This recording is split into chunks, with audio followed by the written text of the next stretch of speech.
Hey guys, congrats on being hired to work here at the Y as a lifeguard. My name is Tanner Smith and I will be your manager. And today we'll be going over what we expect from you and what it takes to be a successful lifeguard. So, lifeguarding, there are many different things. There are many different types of lifeguards. There's shallow water, deep water, then there's clear water, which is like a pool and which is here. And then there is murky water, which is like a beach or a lake, most lakes. Lifeguarding is watching over somebody as they swim or multiple people as they swim to make sure they are safe at all times.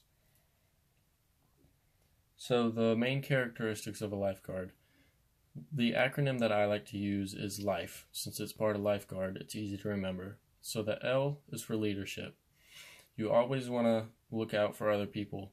And if they're not doing what they need to be doing, you need to direct them in the correct path, make sure they're doing what they need to be doing, and make sure you are doing what you need to be doing. The second one is initiative. So if you see like the pool deck is a little dirty or something, take the initiative to clean it. Or if a member of the Y that's here to swim needs help, take the initiative to help them in any way that you can. For the F, I make it stand for fearlessness.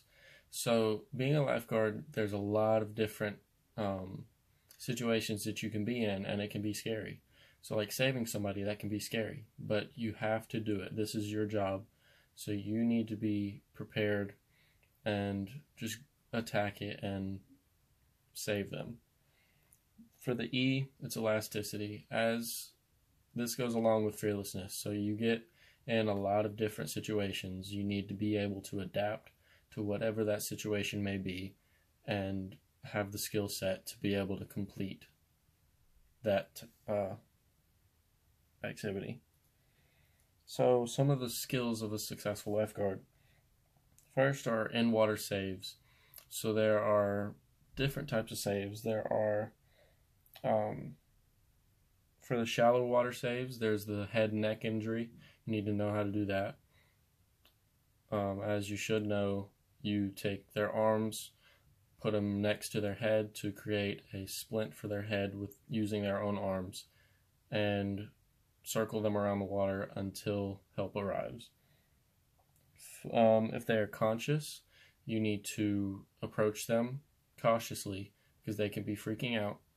You need to talk to them to comfort them, tell them that you're a lifeguard, you're here to help, and ask them if they can help you kick to the wall, do whatever. If they are unconscious, automatically open their airway, make sure they're able to breathe, their face isn't in the water, nothing like that, and wait till help arrives. Deep water, they're floating conscious, same thing with shallow water, talk to them, make sure they're comfortable, just assist them to the wall. If they are unconscious, you want to put your lifeguard buoy underneath them and make sure their airway is open and bring them to a wall so somebody else can help you pull them out of the water. If they're submerged, you need to swim to them right above them, let go of your tube, go down, grab them around the chest, and then use the rope on your buoy to pull you both back up. CPR, so there's multiple different cases. So if they're unconscious, you have to check their pulse and their breathing. If they have a pulse but no breath, that means they're choking on something. So do not do chest compressions. You can do 2 rescue breaths and look in their mouth to see if anything is there that you can pull out or go from there. If they have no pulse, no breathing, immediately start CPR. 30 chest compressions to 2 breaths. If they are conscious, then they would be choking. They would have a pulse but no breath.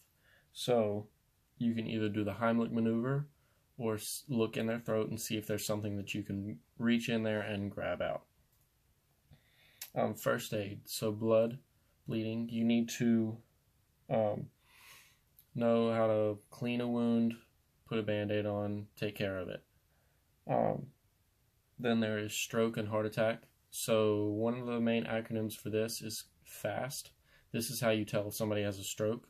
So for the F, it's face. You look at their face, see if anything is like drooping down that they can't control, any muscles in their face that they can't control. Their arm, you want to see if they can raise up their arms and see if it's affecting one side or the other. For the S, it's side. So just with the arms, you want to, usually there will be one side of the body that will be affected. And then talk. You want to get them to try and say a sentence, so repeat a sentence back to you. So if they're slurring their words or anything, you can take care of that. And with first aid, always wear your PPE, personal protection equipment. So that's gloves, mask, whatever you need. Why are lifeguards important? So a lifeguard's main job is to watch over people and make sure they're safe as they're swimming. If there's no lifeguard there and somebody starts to drown, there may be nobody there that can help them and save them.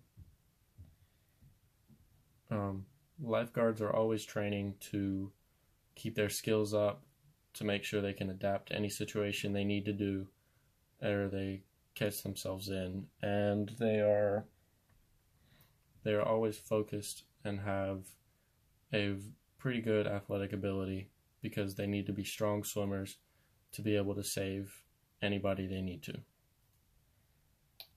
So for review, there's life, that's the characteristics. Leadership, initiative, fearlessness, and elasticity. Those are 4 main things that you need. Then you need to know your in-water saves, so your shallow water and your deep water. Then you need to know your CPR, the pulse and no breaths, or no pulse, no breaths. And you need to know the ratio of compressions to breaths for CPR. Then you need to know your first aid.